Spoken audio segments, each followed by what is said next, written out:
Anyway, our next speaker, we focus a lot here, and by the way, I want all of you to walk around and see some of these great signs that are here.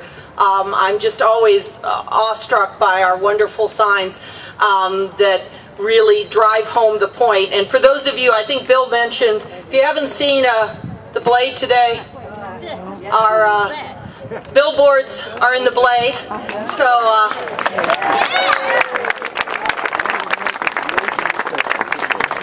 but I want to take a brief break from focusing on Washington. We also need to remember we are citizens of the state of Ohio.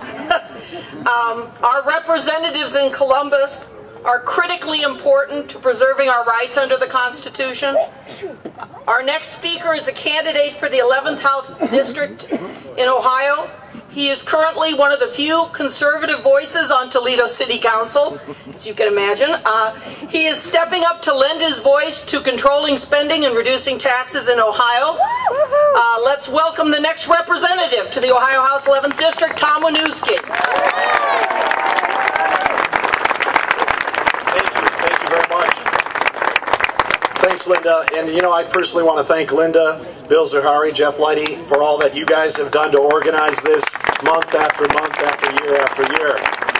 This is my third appearance before a group like this. I don't know how many of you were in Maumee and then in Sandusky, so it's good to see some of the same familiar faces. And I am trying to, whenever Linda asks me to come speak, to bring government down to a little more local level.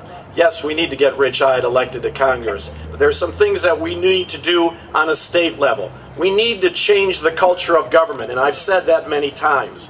I would like to present to you today my own stimulus plan, if that's okay. Yeah. Well, I'm not going to pull money out of your pocket and put it in your wallet, I guarantee that.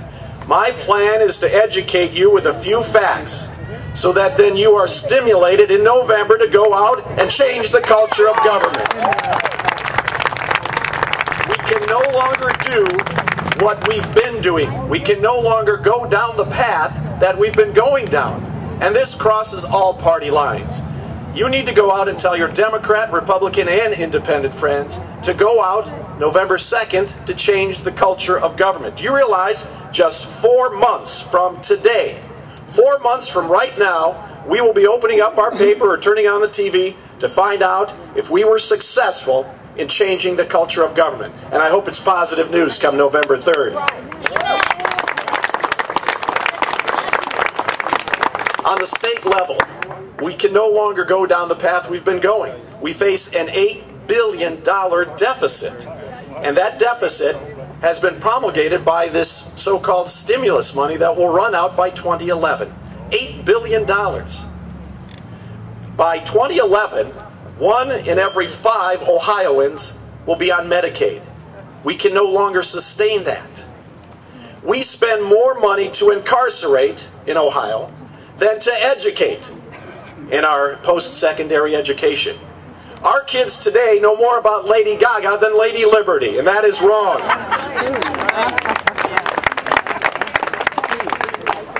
But I don't want you to give up, and I'm not going to go on a long political hot-winded speech here. You know, it goes down even right to the local level. A couple of weeks ago, City Council, where I'm a member now, voted to spend $85,000 for a horse barn for our mounted patrol. I didn't vote for it, but it passed, the body passed, $85,000 for a barn in downtown Toledo for our mounted patrol. We don't have a mounted patrol. I don't want you guys to give up. I'm glad you're out here and it's warm, and I want you to enjoy your holiday with your family. I want you to go back and enjoy it and not worry about a whole lot of politics. But I think it is fitting that we, in the shadow of Oliver Hazard Perry's statue right here, can draw some similarities.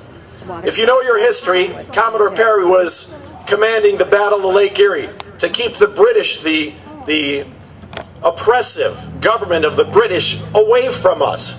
Get out of the way, he was telling them. And on his ship was on its last leg. They took Commodore Perry in a little rowboat to get him to another ship so he could continue to command the forces in Lake Erie. And he took with him from his ship the flag that said, "Don't give up the ship." And when he was conferring with General William Henry Harrison about the status of his battle against the British, he kept it brief. And he said, "We have met the enemy, and they are ours. And I challenge you right now to go out and fight the same battle. Don't give up." They told me as a Republican in Lucas County that I could never get elected. And I did to City Council. We're going to do it again in November in the state. Thank you, and God bless you.